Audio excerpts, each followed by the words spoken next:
मुझे आपकी लाइब्रेरी में मैंने देखा इस्लामिक लिटरेचर काफ़ी रखा हुआ है और इस्लाम में पौधों को लेकर काफ़ी बातें की गई हैं, मगर वो प्रैक्टिकली आज हम देख रहे हैं कि मुस्लिमों में पौधों को लेकर कोई रुझान नहीं दिखता है और जो दिवस आते हैं उन पर पौधारोपण में भी कोई ख़ास भाग नहीं लेते हैं, जबकि रिलीजन में पौधों को लेकर बहुत ख़ास बातें की गई हैं। क्या आप हमें बताएंगे कुछ कि इस्लाम में पौधों को लेकर क्या बात की गई? जी, अल्लाह के रसूल सल्लल्लाहु अलैहि वसल्लम ने एक मौके पर बयान किया था। अस्सलाम वालेकुम, नमस्कार। आप देख रहे हैं जावेदन क्लिक।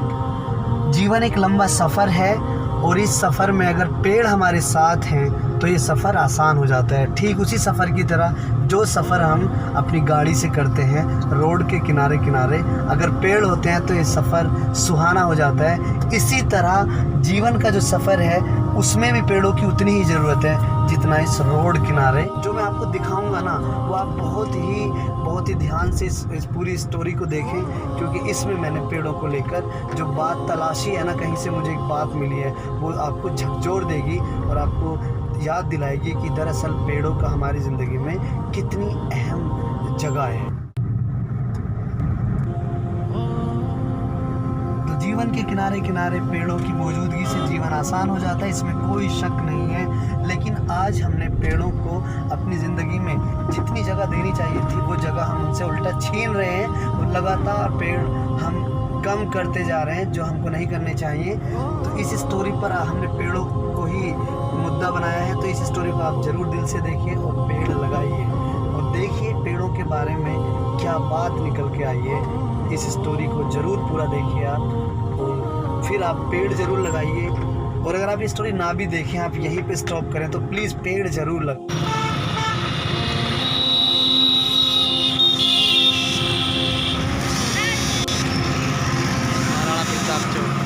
अस्सलाम वालेकुम, आप देख रहे हैं जावेदन क्लिक। मेरे साथ इस वक्त हैं बजहड़ा कला की लाइब्रेरी में जो सीनियर हैं, यहाँ पर जो मार्गदर्शक हैं मास्टर जी हारून साहब, उन्होंने एक शौक़ यहाँ पे अपना पूरा कर रखा है कि बागबानी लगा रखी है। तो इन पर मेरी नज़र गई, ये पपीते आप देख रहे हैं, तो इनके बारे में थोड़ी मालूमात करते हैं। ये एक शौक़ है क्या है, और ये पपीते भी थोड़ा दिखाता हूँ पहले आपको।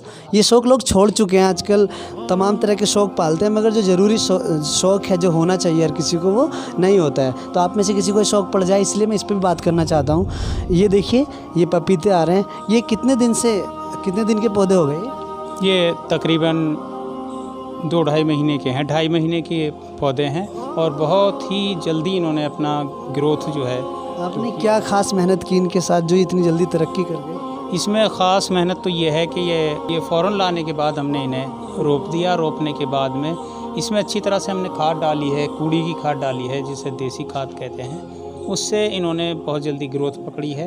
मास्टर जी, आपकी लाइब्रेरी में मैंने देखा इस्लामिक लिटरेचर काफ़ी रखा हुआ है और इस्लाम में पौधों को लेकर काफ़ी बातें की गई हैं, मगर वो प्रैक्टिकली आज हम देख रहे हैं कि मुस्लिमों में पौधों को लेकर कोई रुझान नहीं दिखता है और जो दिवस आते हैं उन पर पौधारोपण में भी कोई ख़ास भाग नहीं लेते हैं, जबकि रिलीजन में पौधों को लेकर बहुत ख़ास बातें की गई हैं। क्या आप हमें बताएंगे कुछ कि इस्लाम में पौधों को लेकर क्या बात की गई? जी, अल्लाह के रसूल सल्लल्लाहु अलैहि वसल्लम ने एक मौके पर बयान किया था कि अगर क़यामत करीब हो और तुम्हारे हाथ में कोई पौधा हो, उसे अगर आप रोप सकते हैं, उसे आप लगा सकते हैं, तो वो क़यामत आने से कब्ल रोपने की पूरी कोशिश करें।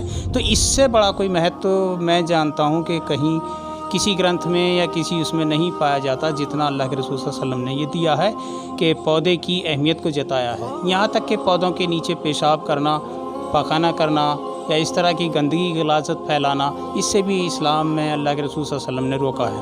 ये इस्लाम में ये सब चीज़ें तो कहाँ हैं? दिखती क्यों नहीं है? दिखती क्यों नहीं है? मैंने अपनी लाइफ में पहली बार ये कथन सुना है, तो ये कौन सा वाला इस्लाम में कहाँ छुप रहा है? ये दरअसल जिस वक्त हमारा इस्लाम सामने होता था, बाज़ारों में दिखाई देता था, हमारी दुकानों पे दिखाई देता था, हमारे माहौल में दिखाई देता था और समाज में दिखाई देता था, उस वक्त इस्लाम ने बहुत ही तरक्की की और बहुत दूर तक इस्लाम फैला। आज वो सिमट कर किताबों तक महदूद हो गया है और वो इस तरह नहीं आता, इसलिए इस्लाम न दिखाई दे रहा न पनप रहा। एक बार डॉक्टर वो रविंद्रनाथ ठाकुर और मौलाना आज़ाद एक स्टेज पर बैठे हुए थे, इसी सवाल को किसी ने उनसे किया मौलाना अबुल कलाम आज़ाद से कि जो इस्लाम 6वीं और 7वीं सदी में फैला, उसके बाद इस्लाम की जो चाल है वो धीमी पड़ गई है और जबकि तादाद बहुत है। तो इस सवाल को मौलाना अबुल कलाम आज़ाद ने रविंद्रनाथ ठाकुर की तरफ दे दिया कि इसका जवाब ठाकुर साहब देंगे। ठाकुर साहब ने जो जवाब दिया वो ही आज आपके सवाल का जवाब है। उन्होंने ये कहा कि कल इस्लाम चलता फिरता दिखाई देता था, इसलिए पूरी दुनिया में हावी हुआ, पूरी दुनिया में प्रचार प्रसार हुआ और वो फैला, और आज किताबों में महदूद हो गया है, बंद होकर रह गया है इस्लाम, इसलिए वो नहीं दिखाई देता। अल्लाह के रसूल सल्लल्लाहु अलैहि वसल्लम का फरमान है कि सफाई आधा ईमान है। हमारे जहाँ भी हम जाते हैं देखते हैं कि सफाई तो दूर, गंदगी के अंबार लगे हुए मिलते हैं। तो ये चीज़ें असल में जी प्रैक्टिकल में हम नहीं करते, ये करना किताबों से याद आया, यहाँ भी लाइब्रेरी खुली है, इसमें भी किताबें हैं, तो कहीं ये भी किताबों तक ही बच्चे न रह जाएं कि पढ़ के नंबर ले आए, सेलेक्ट हो गए, लेकिन जब प्रैक्टिकल लाइफ में जाएंगे, इसके लिए आपने कोई तरबियती सिस्टम किया है कि ये सिर्फ नॉलेज इनके दिमागों तक न रह जाए, जॉब हासिल करने तक न रह जाए, ये प्रैक्टिकल लाइफ में जाके इस चीज़ का इस्तेमाल? हमने ये कोशिश की है कि एक ऐसा मकाम हो हमारे पास में कि हमें किसी ने रहनुमाई नहीं की, हम बिना रहनुमाई के ही आगे बढ़ गए। और जैसे जैसे देखा कि आज मौका और माहौल ये चाहता है कि लोग हर मैदान में, हर फील्ड में सर्वांगीण विकास जिसे कहते हैं, वो इन बच्चों के करने के लिए मैंने कुछ बच्चों को यहाँ बुलाया है, रात में भी, और इनके नमाज का एहतमाम भी और इनके तालीम का एहतमाम भी, और इन्हें आपस में एक दूसरे से डिस्कशन करने का मौका भी।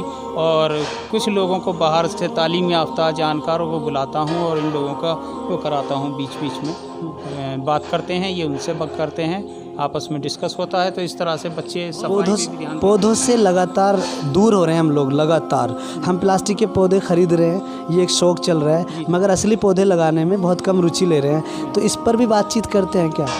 जी हाँ, मैंने बताया आपका सिर्फ अपना शौक़, अपने तफसील में? नहीं, ये बच्चों में निहित करने के लिए, बच्चों में परवान चढ़ाने के लिए बच्चे बल्कि पसंद करते हैं, इनके घर वाले आते हैं।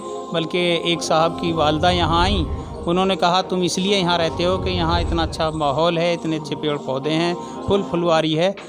ये देख के मुझे ऐसा लगा कि मेरी सारी मेहनत आज कबूल हो गई।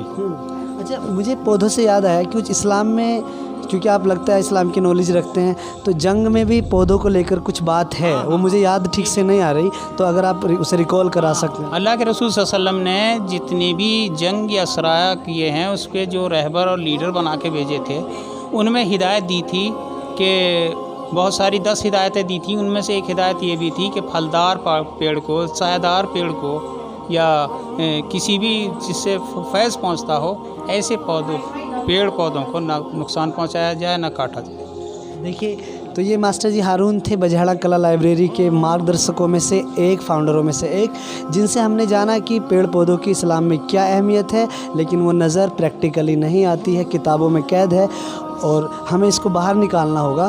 तो पौधों की कीमत को समझिए। आप जावेदीन क्लिक देख रहे थे, कैमरे के पीछे जुनूनी कैमरामैन फ़राहिम खान। देखते रहिए जावेदीन क्लिक।